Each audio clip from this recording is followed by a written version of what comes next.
tend to stay on too long. Facebook is very depressing, especially when you get posts like, well, this person faked this video, and I think they're a piece of crap.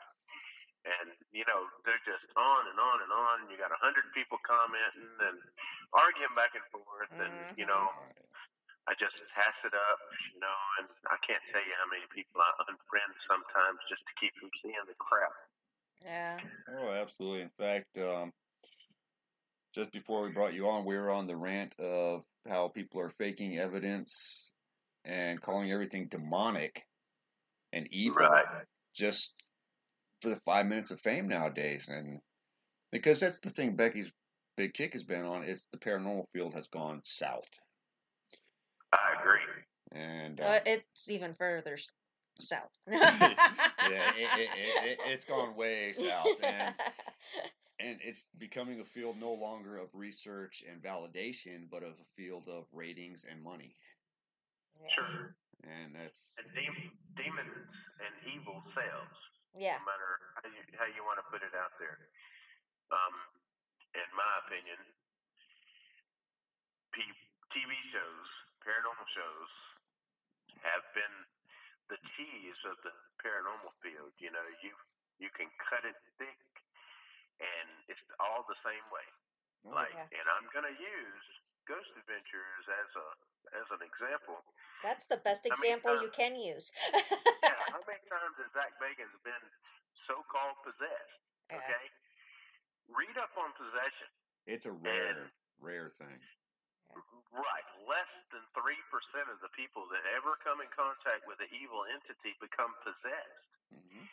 and these people, Zach's going, oh, I gotta go outside. I feel, like something's inside me. Well, he uses the word possession a lot, and if anybody would read up on possession, they would find out you can't be possessed this week and not be possessed next week. Okay, um, it just doesn't work that way. Yeah, Sure. it's sad, but yeah, he's become the staple of what everybody wants to be. Yeah, everybody uses Zach as an example, and of course, Zach has the sex appeal. Zach has all the young followers and that type of thing. Um, the older people, like myself, are in the field for research, to help people, and to help the field itself. If I can sit at an investigation and not get anything whatsoever, I'm just as content with picking up, going home, and living the rest of my life and never have a single problem not posting it on Facebook or on Instagram or YouTube or wherever else, Oh, because nobody really had to know if I had an experience or not, because I'm not out there for that. Right. I'm the exact same way, and you know, Becky is too, but she takes things. She's a little sensitive about all of it because of her passion for it and the fact that she wants to have the experiences and she wants the answers and she wants to feel and see it for herself. That Sure. what she got into this for, she's seeing the field change in a direction that's not what she got into it for, and it frustrates her. Oh, it more than frustrates, Yeah, but I know. frustrating is a nice word. Yeah, and Well, you, occasionally I'll remind her this isn't why she got into it, and then like today she had a response from one of the people that she idolizes in the field respond to her with the exact same thing I've been telling her. But it meant so much more. I love you. See, this is why you don't get the loving responses that you want. I love you. well, sometimes we'll post a video that we thought was really interesting. We're not putting it up there to show you, well, this is the evidence that we caught.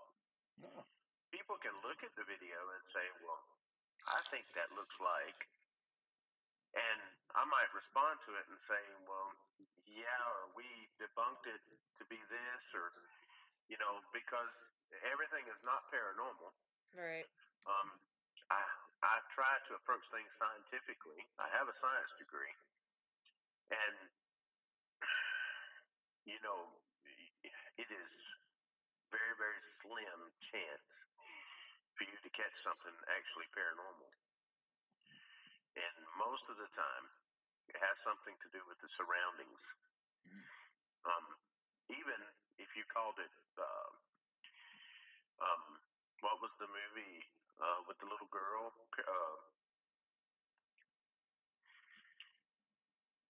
The little girl that was tracked into the TV? What was the name of that movie? Oh, The Ring? Not The Ring, Poltergeist. Poltergeist. Okay, that activity, people say, well, I have poltergeist activity in my house. Most of the time you'll find out there's an adolescent in the house. Mm-hmm. And most of the time that's not an entity or anything like that. It's things that can be explained that occur every day. Right. So going into an investigation and immediately going, well, that's paranormal. They just pulled my hair, that type of stuff. It is not so. And I think that's kind of what some of these other groups and stuff have gotten into to, well, my shirt was pulled. Mm-hmm. Okay. Well, did you back against the wall, or, did you catch it on a nail, or, but it's always just off camera. Oh, yeah, of course. Oh, yeah. Always. So, yeah. So, you're sitting there wondering, okay, they've got a string, all this stuff goes through your head, and they insist, well, there's nobody pulling on my shirt. I was near nothing or whatever, And to me, unless it is fully on camera, where I can physically see the shirt being pulled up by nothing, then we might talk. Yep. Or the same way with hair. I thought I had my hair pulled at Poly Jail, and I got caught on a cell door, and everybody laughed at me, and I'm like, "Oh crap," But that was my one thing. I thought we got paranormal activity. No, I got caught in the cell door. Yeah. So, Then there's the other thing is when you go into a place believing it to be haunted, your body starts to do things because your mind's believing it. So you'll get the little like tingling, like your hair's being touched. Sure. And it's probably more your senses of your body just reacting to your nerves and your anticipation of something. Mm-hmm. I agree. I mean, you get goosebumps, and it's not cold. Well, I have a hard time with the whole goosebump thing, being paranormal and stuff like that. Oh yeah. If you brush my back just right, I'm gonna get goosebumps. Sure. I mean, it doesn't have to be cold for the hair on your arm to stand up. A lot of static electricity occurs, and that'll make all kinds of hair stand up. I'm a big fan of static electricity, especially when it comes to K2s and ghost meters. Yeah. Because that's the one thing that you never hear anybody talk about is static electricity in the air. Oh yeah, and once the room or wherever you're at fills up with that static electricity, then you just as well take your K2s and all that stuff and put it back in your bag, because you're not going to get any type of valid response from them whatsoever. Mm-hmm. And when it gets cold, static electricity is there.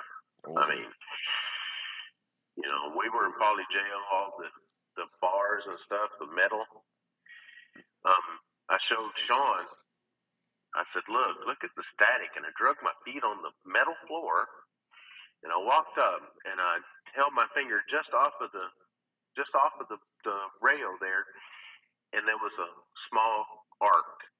I said, see, this is why you can't just set your meters up in here and expect, things to manipulate these. What's going to happen is you're going to get all this static electricity, all this EMF formation. You're going to think, all right, there's a spirit up there, and then you're going to run up to EVPs and stuff like that, and all you're going to hear on your EVPs is arcing of the static in the air and stuff like that. So,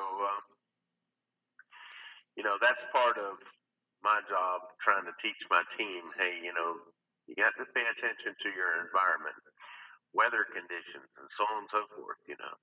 Can't just run into a place and go, whoop, it's haunted because our K2 went off. Oh yeah. Oh gosh, and there's so many people that do that. And that's one of the things I'm getting on a big kick about, because almost every piece of ghost hunting equipment is based off electricity. Right. And everybody's all, when it's raining and storming outside, that's when the activity really kicks up. Our equipment goes off. Great. And you know how much energy is flowing through the air right now? Right. It's like, come on, let's get back to basics. Remember in high school when they were teaching you about electricity in science class? Weather conditions and all that. You ain't got to have a college degree to figure this out. Right. You're right. You just have to remember what they taught you in school. Well, nowadays public schools don't teach a whole lot of anything, but that's beside the point. Well, I have to agree with that. Yeah, that's a valid point, but most of the people that are doing this right now in the field are our age. Not necessarily. Well, there's younger people, but most people are about our age right now, because it was just before the millennials when ghost hunting and investigating started picking up. Yeah, it's become a fad now. Yeah. I mean, it's, everybody and their brother has a paranormal team. I mean, we've seen on Facebook just how many that, I probably have 25 teams a day send me a request, my Facebook request, and I'm like, wow, everybody's hunting ghosts. Everybody's doing paranormal investigations and stuff like that. And first thing they start asking people, what kind of evidence you got and stuff like that. We have some evidence that I would call is actually paranormal evidence, but we haven't released it and won't, because it's not correct, not the correct thing to do, because you don't. Well, first off, it's the place, the location that it was at. I don't really have permission to do that, so I'm not gonna release that. But the individuals that come on Facebook or any of these other social media sites and start throwing stuff up there, I think it kind of makes a mockery of the paranormal field. Because there's, like you said earlier, they're doing it for the attention. He's a good investigator, or that team is great, or well, that team can be great and do their job and help the field, but they don't have to throw stuff like that around on Facebook or Instagram or any of the other things like that all the time. So, every investigation, we've done a lot of investigations, and nobody's ever heard anything on Facebook about them. All right. So, and doing a Facebook Live, that's great. We do them too. We want people to tune in, see what we're doing, and I think all teams should do that, because that does get people interested in things. Sometimes it gets the wrong people interested, but that's a good part of it. Well, the great thing about doing a live Facebook feed or YouTube, because we've done both. Yeah, or a live YouTube feed is the people that are interested in getting into it can actually physically see what it's like to do sit it in the dark and talk to thin walls and not get anything at all. Yeah. And it's realize not like the TV show. Yeah, and realize that you could spend 4 hours of your life sitting in a black room and not have a single thing happen. Wait a minute, you were on my last investigation.